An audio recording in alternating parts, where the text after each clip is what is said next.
বিশ্বনবী হযরত মুহাম্মদ সাল্লাল্লাহু আলাইহি ওয়াসাল্লাম বলেছেন, হে ওই জামায়াত যারা মুখে ইসলাম কবুল করেছে কিন্তু অন্তরে এখনো পর্যন্ত ঈমান মজবুত হয়নি, তোমরা মুসলমানদের কষ্ট দিবে না, তাদেরকে লজ্জিত করবে না এবং তাদের গোপন দোষ অনুসন্ধানের স্পর্ধাও দেখাবে না।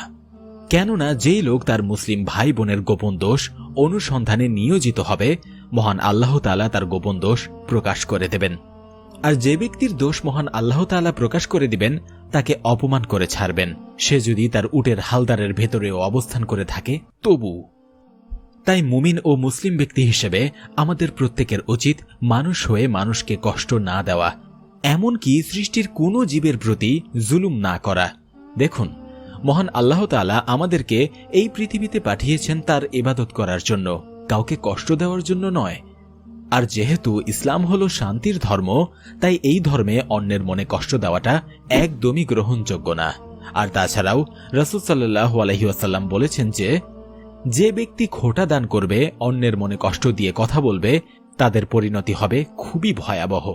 তিনি আরও বলেছেন, 3 ব্যক্তির সাথে কিয়ামত দিবসে আল্লাহ তাআলা কথা বলবেন না, তাদের দিকে তিনি তাকাবেন না, তাদের পবিত্র করবেন না, আর তাদের জন্য রয়েছে কঠোর শাস্তির ব্যবস্থা। রাবি বলেন, তিনি এটা 3 বার করে উল্লেখ করলেন।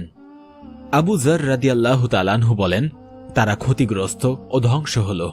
ইয়া রাসূলুল্লাহ, তারা কারা? তিনি বললেন, এরা হচ্ছে সেই ব্যক্তি যারা টাকনুর নিচে কাপড় ঝুলিয়ে পড়ে, যে ব্যক্তি অন্যকে খোঁটা দেয় এবং যে ব্যক্তি মিথ্যা বলে পণ্য বিক্রয় করে। সুতরাং অন্যের মনে কষ্ট দিয়ে খোঁটা মেরে কথা বলা একদমই নিষিদ্ধ।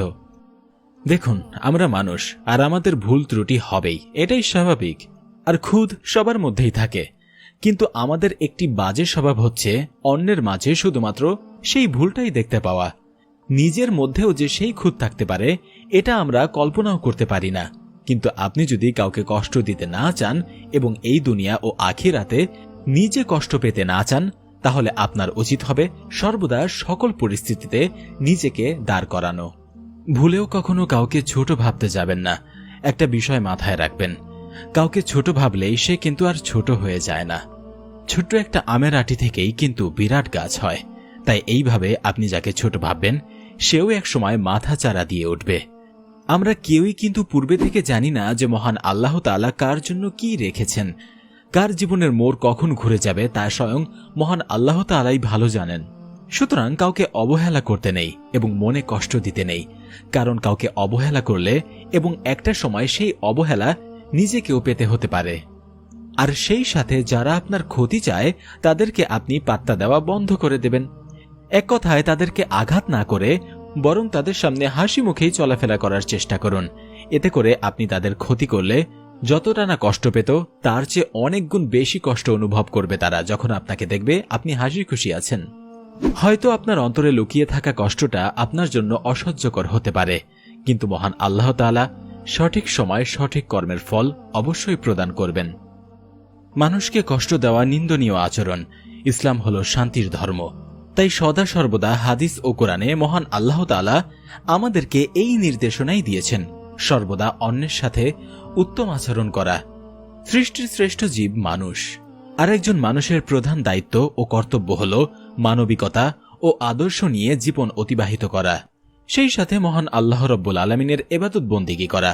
কাউকে কষ্ট দিয়ে কথা বলতে স্বয়ং আল্লাহ তাআলা আমাদেরকে নিষেধ করেছেন।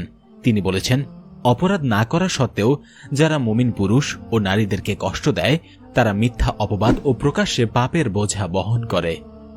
এজন্য সর্বদা চেষ্টা করুন নিজেকে ইসলামের পথে নিয়োজিত রাখতে এবং মানুষের সাথে সৎ ও ভালো আচরণ করতে। কেউ